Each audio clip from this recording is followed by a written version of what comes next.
आता होऊन जाऊ दे साऱ्या जगाला पाहू दे पडू दे पाऊल पुढं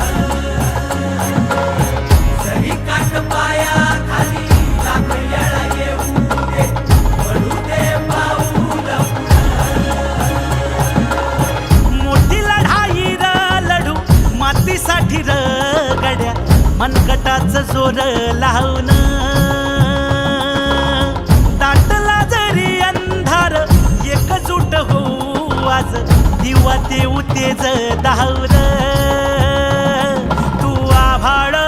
आभाळ वादळ तुझ तू राजा आसमानीच बळ दावजी